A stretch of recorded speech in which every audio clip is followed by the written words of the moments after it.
The wind at Phillip Island was merciless that afternoon, slicing through the paddock like a truth too sharp to ignore. Marc Márquez was home, broken by Indonesia's violence, and with his absence, the entire weight of Ducati's empire pressed on one man's shoulders, Francesco Pecco Bagnaia. He carried it like a storm in silence, eyes hollow, movements mechanical, every heartbeat synced with a Desmosedici that no longer listened to him.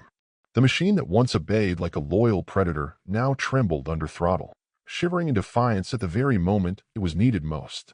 Bagnaia's words after the sprint cut through the static of excuses, measured, painful, almost surgical. It's extremely clear what's happening, but we don't understand why. In that sentence lived the anatomy of helplessness, the terrifying space between reason and faith that only champions ever visit. He wasn't fighting riders anymore.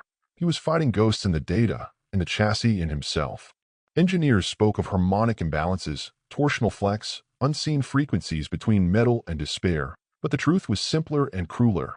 The man who once commanded the Red Beast was now its passenger. Phillip Island, fast and cruel, exposed every fracture, mechanical, mental, human. Each corner became a psychological test, a mirror reflecting the fragility beneath the helmet. Maybe the bike remembers, he whispered once in the debrief, half scientist, half poet, aware that sometimes machines inherit the trauma of their own history. The absence of Márquez turned isolation into pressure. There was no other benchmark, no shadow to hide behind. Every vibration was a question, every silence an accusation. And yet, behind the exhaustion, behind the numbers and the doubt, there flickered something terrifyingly beautiful: resilience. Bagnaia's crisis was not the collapse of a champion. It was his evolution through fire, a man learning that control is not power, but surrender. And so began a weekend that would strip Pecco Bagnaia to his core, a descent into confusion and fragility, where data glowed like scripture, and the champion found himself questioning the very language of his own machine. The wind at Phillip Island carried the smell of sea salt and burnt rubber, a cruel reminder that beauty and suffering often share the same horizon. Francesco Bagnaia walked through the paddock with that silent tension only champions know, the kind that hides behind measured gestures and clenched jaws. The data screens glowed coldly in the Ducati box, revealing lines and curves that made sense to everyone and no one at the same time. It's extremely clear what happens on the bike, but we can't understand why, he admitted, his voice flat, stripped of anger, more puzzled than defeated. In the telemetry, the throttle trace trembled like a pulse under stress, an irregular heartbeat of carbon and steel. What if it's me? He thought, a whisper that echoed inside his helmet as he replayed every lap in memory's slow motion. The Desmosedici, once a loyal companion, now seemed to resist him with invisible defiance. Engineers crowded around laptops, hunting a ghost inside lines of data, adjusting parameters that refused to obey logic. The front end twitched under acceleration. The rear shock responded half a beat late, as if time itself had fractured. He described it later as trying to dance on glass while the floor moved beneath him. The metaphor felt precise because that's exactly how the Ducati behaved: elegant, lethal, unpredictable. The technical detail that haunted them was microscopic, a variation in torsional stiffness of the swing arm, so small it shouldn't have mattered, yet maybe it did. The more they searched, the less they found, trapped between science and superstition. Stay calm, Pecco, trust the machine, he told himself, but trust had become another corner he could no longer hold. Cameras caught his eyes behind the visor, and they were those of a man dissecting faith with reason. Journalists spoke of a mystery, but inside the garage it felt more like exile, an exile from certainty. Every lap of the sprint expanded that distance, every vibration a message in an unknown language. Sometimes the numbers explain everything, but the heart refuses to listen, he murmured to an engineer who didn't know whether to nod or pray. The race ended not with a crash, but with resignation, a slow disintegration of pace and purpose. We crossed the line in 19th. The sea wind swallowed the sound of his engine, leaving only silence and disbelief. And in that silence, one truth crystallized like salt on skin. Even the best machines can forget who they belong to. The ghost returned with the smell of hot asphalt and fear, the kind that clings to the leather like sweat after a long chase under tropical rain. Mandalika had left scars invisible to the camera, but Bagnaia could still feel them vibrating through the grips of his Ducati as Phillip Island became its echo. The first laps of practice had promised balance and rhythm, the clean geometry of control, until the tremors came back like a memory refusing to die. It's the same as Indonesia, he confessed. eyes darting across the data as if searching for mercy in a line of telemetry. Why again? The question pierced his mind with surgical precision that silent voice riders never silence. Every twist of the throttle sent the rear tire into a shiver, a violent resonance that engineers measure in hertz but riders felt in bones. Ducati technicians whispered about chassis harmonics, that subtle dance between rigidity and flex that separates brilliance from chaos. The numbers showed an oscillation between 34 and 36 hertz under load, a technical curiosity that now dictated human despair. The ghost of Mandalika was not superstition. It was physics repeating its cruelty in another continent. Bagnaia leaned harder, searching for a rhythm that no longer trusted him back. It starts smooth, then suddenly the bike wants to throw me away, he said, describing not only the machine but the season itself. The metaphor was cruelly apt, the symphony gone out of tune, still beautiful, but now impossible to play. Maybe the bike remembers, he thought, half laughing inside the helmet, half terrified it might be true. Mechanics swapped swing arms, adjusted preload, chased decimals and tire pressure that felt like desperate prayers. The paddock smelled of oil and doubt, that unmistakable perfume of a champion cornered by the unseen. Journalists spoke of misfortune, but Bagnaia knew better. Fate in MotoGP always wears a mechanical face. His grip on the handlebars became a negotiation, not a command. Every corner a coin toss between trust and surrender. We opened the throttle down Lucky heights. The Ducati quivered like a living thing, gasping for air. For a moment, he thought he could tame it, and then it moved again, sharp and cruel, erasing any illusion of control. The ghost of Mandalika did not arrive to haunt him. It arrived to remind him that perfection, once lost, is never fully recovered. He said it without drama, but the words carried the exhaustion of a man who had wrestled a hurricane and lost. The sprint at Phillip Island was no race. It was survival dressed in red and carbon fiber. Every corner became a negotiation between instinct and terror, between the will to fight and the need to simply stay upright. When you stop being the one in control and become just a passenger, it's really tough, Bagnaia confessed, voice dry like gravel under heat. I wasn't riding, I was enduring, he thought, the sentence forming somewhere between his ribs and his fear. The Ducati moved beneath him like a restless animal, unpredictable, wild, and proud of its disobedience. Under acceleration, the rear suspension compressed and rebounded out of sync, a phenomenon engineers call phase lag, a few milliseconds that feel like eternity at 300 kilometers per hour. The front tire twitched over the bumps of turn 3, biting, releasing, threatening to fold with every breath of wind. The balance that once made him invincible had evaporated, replaced by a cruel uncertainty that no setup could tame. Phillip Island, with its fast corners and eternal horizon, exposed weakness like light revealing cracks in glass. The bike was moving a lot, he repeated, almost to convince himself it wasn't his imagination. The metaphor that came to mind was brutal, trying to hold on to lightning with bare hands. The Ducati's telemetry painted chaos, lean angle fluctuations of 6 degrees within half a second, impossible numbers for a world champion to process mid-race. Engineers huddled later, whispering about dynamic load shifts and torque harmonics, but data could not translate the feeling of helplessness. You fight, but the fight isn't yours anymore, he realized, staring at the sky after the flag fell. His right hand ached, not from effort, but from restraint, from every throttle he had to close to survive. Around him the world kept spinning, the fans cheering for someone else, engines screaming indifferently into the cold air. Phillip Island had turned him from predator to prey, from artist to witness of his own unraveling. And when he walked back to the box, shoulders heavy, silence followed him like an invisible storm, whispering the cruelest truth of all. Sometimes in MotoGP, survival feels like defeat. Phillip Island does not forgive hesitation. It amplifies it until it screams.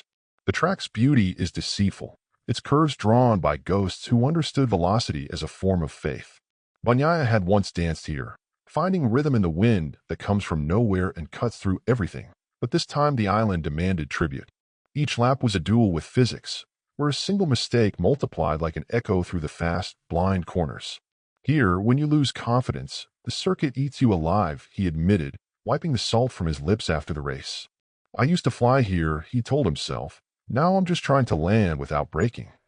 The Ducati's front end skipped over the ripples of turn 1. The wheel chatter measured at 7.3 hertz, enough to blur vision and erase precision. That number, tiny yet immense, became the invisible wall between him and his former self. Phillip Island's bumps are not mere imperfections. They are signatures of the sea's temper, translated into asphalt tremors that unsettle even the bravest. The metaphor that fits is simple.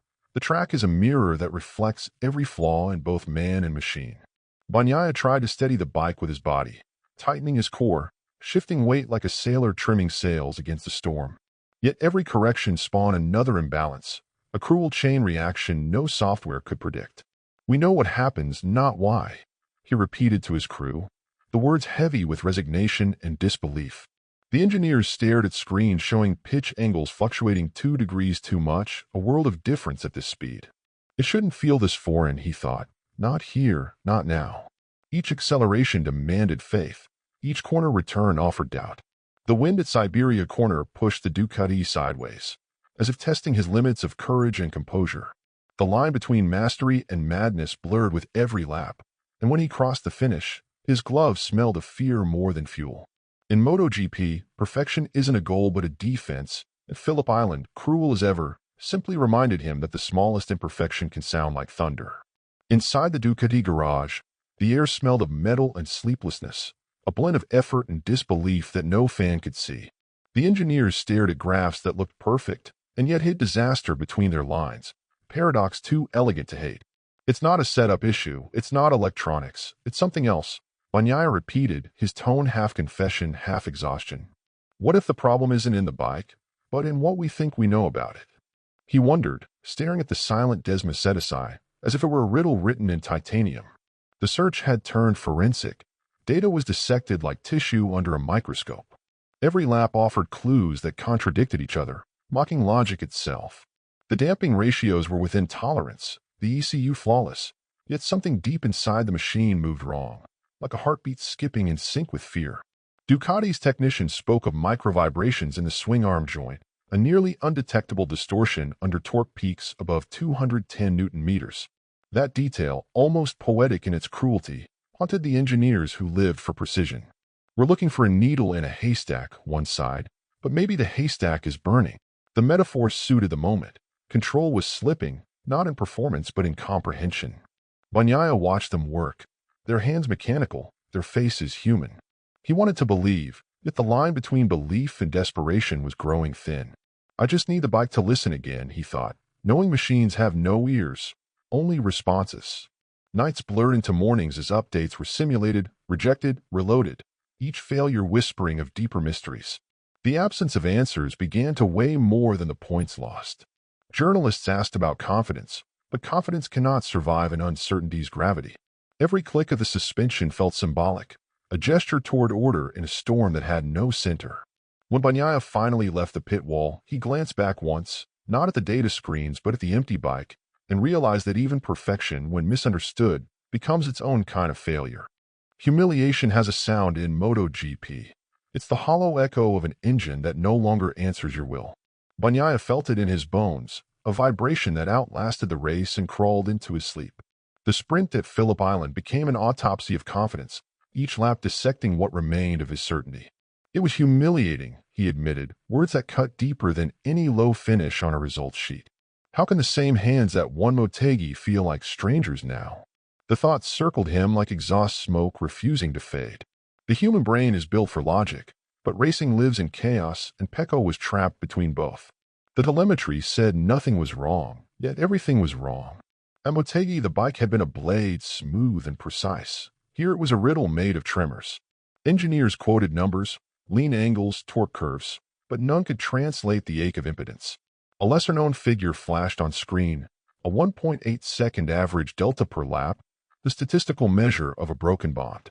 The contrast between perfection and powerlessness formed a cruel symmetry, as if fate had drawn two parallel lines only to make them collide. "I can't fight like this," he whispered to himself inside the helmet, and the sentence dissolved into the roar of nothing. The metaphor that clung to him was strange and beautiful, like a violin whose strings remember the song but refuse the bow. Around him, mechanics worked with ritualistic silence, men chasing decimals while the champion chased his lost reflection. "Don't show it," he told himself, yet his body betrayed every fracture of faith. His chest rose with sharp breaths, each one measured not by oxygen but by disbelief. The journalists waited for fury, but found melancholy instead, the calm of someone who has already shouted inside. 2 seconds, a number small enough to write, vast enough to ruin. And when he walked out of the garage, the ocean wind felt colder than any podium he had ever missed, carrying a single unspoken truth. Even kings drown when their crown becomes too heavy to hold. In the quiet hours after the sprint, the Ducati box no longer felt like a workplace but confessional made of carbon and fatigue. Bagnaia moved among his crew with a gentleness that betrayed exhaustion more than serenity, the kind of calm that arrives when anger has nowhere left to go. The team is working 100%, without rest, he said, and everyone knew it wasn't a cliché, but a vow paid in sleeplessness. They bleed with me, he thought, watching the engineers hunch over their laptops like monks tracing sacred errors. Every sound, the hiss of compressed air, the click of tools, the hum of data servers, became a hymn to persistence. Yet beneath that devotion lingered an enemy more dangerous than any rival, time. The championship clock ticked not in hours but in opportunities disappearing one by one. Since the start of the season, the ghost problem had been stalking them, shapeless but merciless. Ducati's technicians had replaced components down to the millimeter, chasing harmonics so subtle they bordered on myth. One insider revealed that even the carbon layup angles of the swing arm were reanalyzed, searching for microflex anomalies invisible to sensors. The metaphor Bagnaia used was oddly tender. It's like trying to make a clock sing again when one gear refuses its rhythm. Every meeting stretched into dawn, illuminated by screens that glowed like distant cities in fog. We're close, he told himself. We must be close, though closeness in racing often means nothing at all. The riders around him spoke of setup, of grip, of luck. But his battle was deeper, an invisible duel between faith and evidence. If we find it, we can win again, he reminded his crew, and they believed because he needed them to. Confidence, once cracked, leaks slowly, drop by drop, until silence replaces certainty. The season's end approached like a storm without music, inevitable and gray. And as Bagnaia left the garage that night, he realized that loyalty, not speed, was the only thing still keeping the machine alive. Under the pale paddock lights, the crowd's noise faded into a hush that felt almost sacred, a pause between devotion and disappointment. Bagnaia stood before the microphones not as the reigning world champion, but as a man stripped of excuses. They don't deserve performances like this, he said, and the honesty in his voice carried more weight than any trophy could. I owe them more, he thought, a confession that would never appear in a press release. The apology was not weakness. It was armor forged from sincerity. His Ducati stood behind him like a wounded animal, silent yet still magnificent, its scars catching the light like constellations of effort. Engineers avoided his gaze, not out of guilt but reverence, as if proximity to truth burned. The data screens flickered one last time before sleep, numbers collapsing into darkness. The metaphor that lingered was quiet and human, a lighthouse whose bulb keeps breaking but still insists on shining. Between humility and defiance, Bagnaia found a strange balance. The serenity of someone who knows pain is temporary, but reputation is not. When it works, we are unbeatable, he whispered to a mechanic who smiled without conviction. The technical curiosity haunting them remained unchanged, a resonance pattern invisible in telemetry but audible in his instincts, a vibration that no software could erase. Maybe this is what faith feels like, he mused, believing before the evidence returns. The journalists wrote of crisis, yet what unfolded felt closer to rebirth. Each mistake, each apology, each unanswered question was chiseling something harder than confidence, endurance. Fans in red still waited outside, their chants trembling like engines at idle. He looked toward them, hands still greasy, and raised a small salute that said everything words could not. The season's edge was near, the championship fragile, but resilience has its own rhythm. Tomorrow, the search would begin again, the endless pursuit of that perfect lap lost somewhere between Motegi and memory. And as he turned away, the wind carried his final unspoken promise. Champions are not measured by control, but by the courage to begin again when control is gone.